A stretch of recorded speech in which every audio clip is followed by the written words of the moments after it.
Desde Guadalajara. Mi nombre es Paula Andrea Pérez Reyes. Me encuentro presentando acá mi libro Cuando escribo sobre el muro y quiero darle un saludo muy especial a mi amiga Odette Ferrer.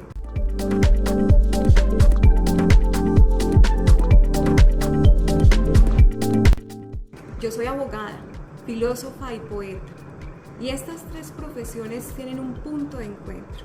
Ese punto de encuentro es la palabra, pero la palabra como posibilidad de transformación. En mi caso, el elemento esencial es el elemento transformador.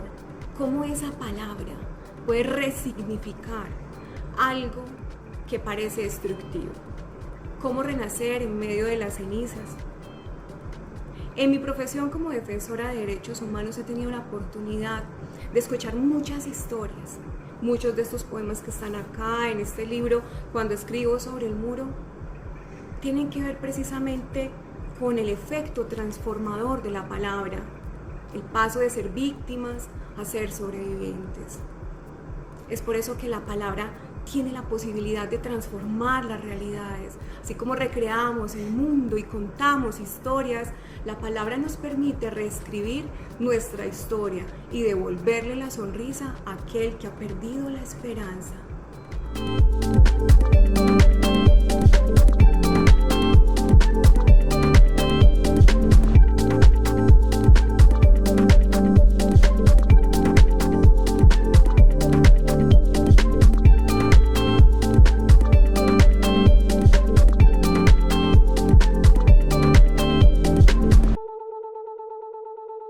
Una de las grandes obras de la literatura y es que me ha marcado, que es Libertad bajo palabra de Octavio Paz. Recuerdo muy bien que tenía 13 años y cuando murió Octavio Paz guardé silencio y lloré como si lo conociera. Fue tan viva su obra, fueron tan vivas sus palabras y ahí empecé a escribir, empezaron a fluir los versos con musicalidad. Bueno, y también hay una clara influencia en mi vida, sobre todo de eso que llamamos lo representativo, lo simbólico. Y bueno, en este libro, aquí está, Cuando escribo sobre el muro, de El Quirófano Ediciones, de la colección Voces del Mundo. Aquí también hay algunas figuras, símbolos y elementos representativos de eso que vivimos aquí en Colombia, de lo que callamos en Colombia, de nuestro conflicto, de nuestro sufrimiento. Y bueno, en el tejido, o ir tejiendo todo eso que somos nosotros, todo eso que soy yo. Hay otros autores que me han marcado por momentos en mi vida, Julio Cortázar, Borges. Yo estoy en este momento haciendo un curso de Borges con el profesor Zairo Anillo y estoy fascinada con ese curso, estoy fascinada con lo que encuentro, con la carga simbólica, con la figura del tigre, con la figura del tiempo y con todos esos elementos que nos trae Borges y el encuentro con esos rostros también de esos grandes maestros que están presentes en su poesía y en sus historias. Hay otros grandes referentes en mi vida, pero son muchos.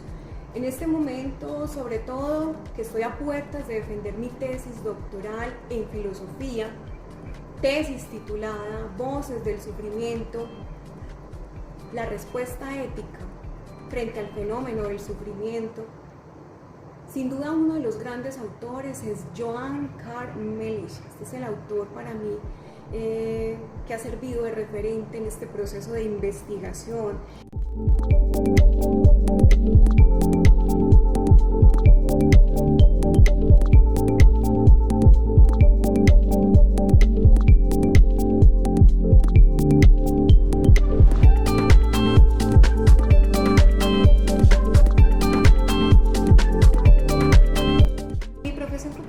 De derechos humanos, con enfoque en víctimas y con enfoque en discapacidad.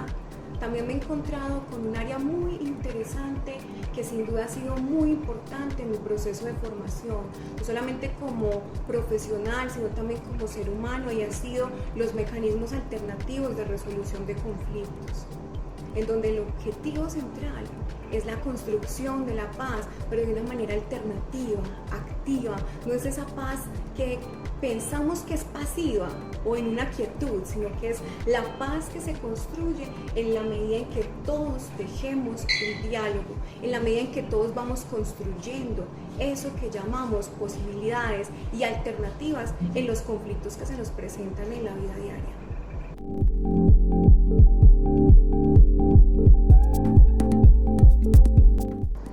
Derechos con Alma nace de una visión alternativa del derecho, y es que el derecho para mí es un arte, y es cómo yo puedo hacer de mi ejercicio profesional un acontecimiento estético. Pero esto es posible cuando el derecho y cuando las normas cobran rostro. Nosotros tenemos la Constitución, tenemos los códigos, pero todo este sistema normativo no tiene rostro. Encuentra rostro cuando algo pasa, cuando hay un punto de giro que rompe con el horizonte de expectativas. A alguien le pasó algo y alguien tiene una historia que contar, una historia de indignación, y esa historia de indignación da lugar a pensar cómo puedo hacer para devolverle la sonrisa a aquel que ha perdido la esperanza. Sé que esto suena muy romántico, pero si nosotros consideramos como abogados el rostro de la ética en nuestro ejercicio profesional, creo que de alguna manera podríamos rescatar eso humano que se ha perdido en busca de la justicia. Muchas veces las normas no son justas, pero ¿quiénes hacen posible la justicia en el mundo de los hombres?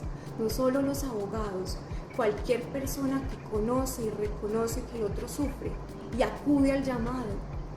Entonces allí se puede materializar eso que llamamos derechos con alma, el reconocimiento de derechos como una experiencia formativa y transformativa.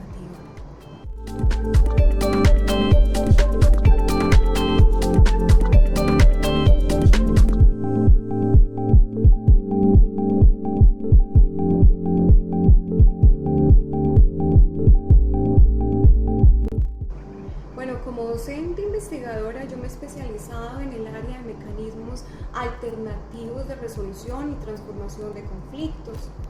Allí entonces lo que se busca con estos mecanismos es acompañar a las comunidades, a las parejas, en la escuela, a los niños, para la construcción de paz. Frente a los conflictos, estos conflictos son una posibilidad de transformación de nuestras realidades y también la posibilidad de resignificar eso que llamamos conflicto desde una connotación positiva. Esto ha sido para mí muy importante porque me ha permitido crecer como ser humano, tener esa comprensión del otro, desde el diálogo, desde el abrazo, desde la hospitalidad, desde el amor. Porque sin duda la palabra desde el amor produce cambios y transformación de adentro hacia afuera. Entonces este proceso ha sido muy interesante porque me ha permitido conocer experiencias desde el Putumayo, el Cauca, también aquí en el departamento de Antioquia, en donde he podido conocer algunas historias de indignación, pero también historias de resignificación del conflicto y cómo proyectar la vida en tiempos de ceniza. Entonces, sin duda, el área de mecanismos alternativos ha sido para mí uno de los grandes pilares en este proceso de escritura, porque me ha permitido conocer el otro, conocer sus historias, pero también escucharlo, algo que no es tan viable o posible desde la justicia retributiva, porque en la justicia retributiva tenemos el abogado que representa, el litigante que representa a ese otro, el apoderado, y no le permite ser escuchado frente al juez y frente a otros. En los mecanismos alternativos, el que tiene la palabra tiene la herramienta sagrada y todos escuchan, sin importar si es un juez, si es un maestro, si es un profesional, todos somos iguales en esos espacios, todos tenemos la herramienta sagrada y la capacidad de transformar y resignificar nuestras realidades.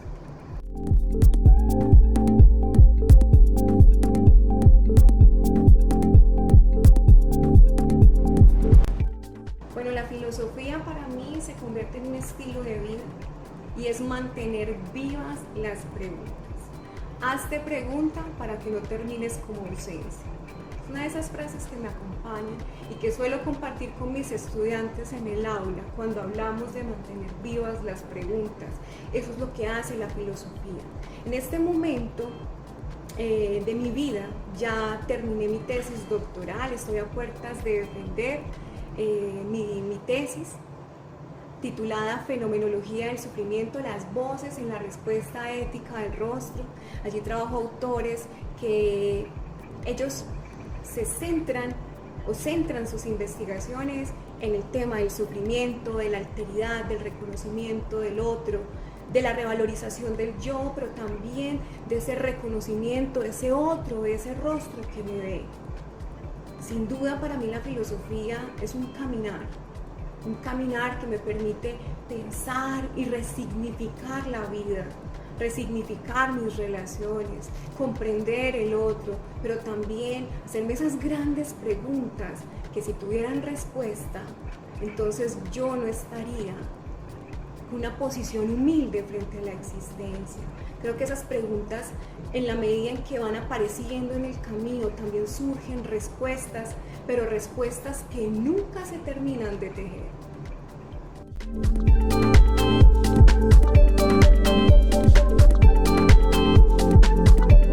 Para terminar, un poema inspirado en una carta que me entregó una de mis estudiantes. Plegaria por la carta de la niña. Este poema fue la respuesta a la carta de una de mis estudiantes de una institución educativa del curso de lectura crítica. Recuerdo muy bien que ella metió en mi bolsillo la pequeña carta y me dijo: profe, no la lea todavía, léala cuando llegue a su casa. Les cuento que cuando llegué a mi casa y noté la carta, abrí la hoja, el doblado, y empecé a leer sus palabras. Esta fue la respuesta. Plegaria por la carta de la niña. A la niña de la carta que la violencia le arrebató las piedritas del río. A la niña que merece más que esto. Escucho el grito de la sangre, el llanto de la madre y el eco de su espectro. Silencio. Una madre está llorando. La veladora todavía alumbra y yo debería de salir a abrazarte, pero solo me habita el silencio. Leo una palabra tras otra de tu carta y solo me habita el silencio. Instante en el que todo se detiene, y no es por los que partieron, el tiempo se detuvo por los que quedan. Silencio. Al tendido de la cama le quedaron huecos y sale la abuela con la aguja a remendar la herida que supura un recuerdo. El dedo en la llaga y el retazo queda lento. Había una vez que corre en la sala y el silencio no me abandona. Es verdad, niña bonita, tú mereces más que esto. Tus palabras son las pepitas del rosario que cuelga del cuello del santo que dice: ruega por nosotros, ruega por nosotros, ruega. Y solo se escucha el silencio y era un último disparo. Muchas gracias por esta invitación tan especial y bueno, espero que puedan leer mi libro Cuando escribo sobre el muro, del Quirófano Ediciones, de la colección Voces del Mundo. Muchas gracias.